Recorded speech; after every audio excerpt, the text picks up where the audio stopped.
Guinée, Mamadi Doumbouya face à la colère de la rue. Le FNDC, né contre Alpha Condé, a repris ce jeudi 28 juillet ses protestations, mais cette fois-ci contre le tombeur de l'ex-président. D'importantes manifestations ont eu lieu dans Conakry pour demander que la junte rende le pouvoir au plus vite. Le divorce est désormais consommé entre la junte au pouvoir et les partis politiques, emmenés par le Front National pour la défense de la Constitution, FNDC. Avant de commencer, n'oubliez pas de vous abonner et d'activer la cloche de notification pour ne manquer aucun de nos prochains vidéos. C'est parti. 10 mois après son arrivée à la tête de l'État, le colonel Mamadi Doumbouya, qui tenait à rompre avec le passé, hérite des manifestations de rue qui avaient hanté son prédécesseur, Alpha Condé. Jusque-là, le président de la transition n'avait été confronté qu'aux protestations opportunistes, début juin, contre les répercussions guinéennes de la hausse mondiale du prix du carburant. Mais comme le dit le proverbe, chasser le naturel, il revient au galop. Ce jeudi 28 juillet, Conakry a affiché un visage familier des 10 dernières années, jets de pierre de jeunes manifestants contre gaz lacrymogène des services de sécurité, tirs de sommation, blessés et arrestations. Faute d'autorisation des autorités, les organisateurs avaient opté pour des manifestations éclatées, difficiles à gérer par les forces de l'ordre. Violence en série.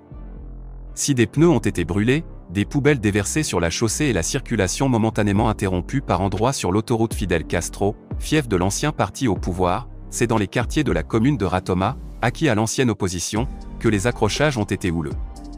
Entre Andalais et Cimenterie, que longe en ouest l'autoroute Le Prince, la circulation a été littéralement coupée. À Bambeto, 2 policiers ont été blessés, leur véhicule incendié par des jeunes manifestants survoltés.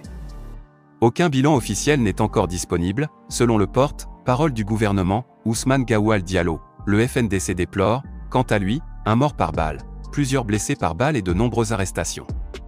Jeudi, en début de soirée, il évoquait 42 personnes arrêtées, dont 23 détenus au camp Alpha Yaya Diallo, situé en banlieue de Conakry.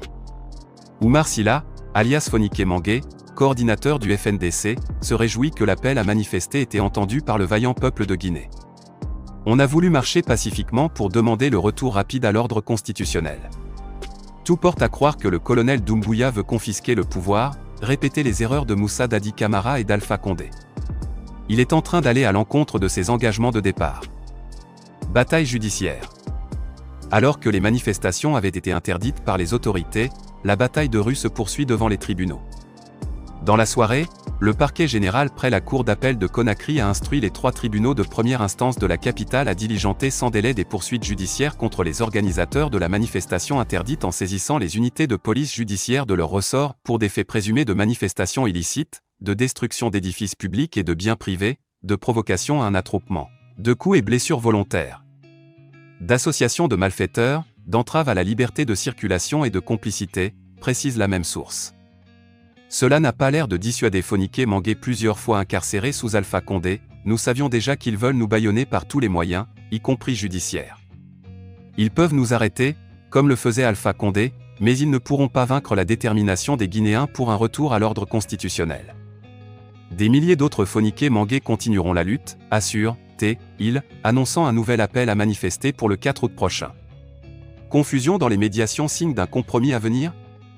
Pendant que les manifestations se tenaient à Conakry, à Bissau, le président Umaro Sissoko Embalo, qui est aussi président en exercice de la CEDEAO, a assuré avoir réussi à convaincre Mamadi Doumbouya de ramener la transition à 24 mois et non 30. Une annonce aussitôt démentie par le gouvernement guinéen, on lui a dit qu'on ne se fait pas de fixation sur la durée, mais plutôt sur le contenu du chronogramme de la transition, a rectifié Ousmane Gawal Diallo.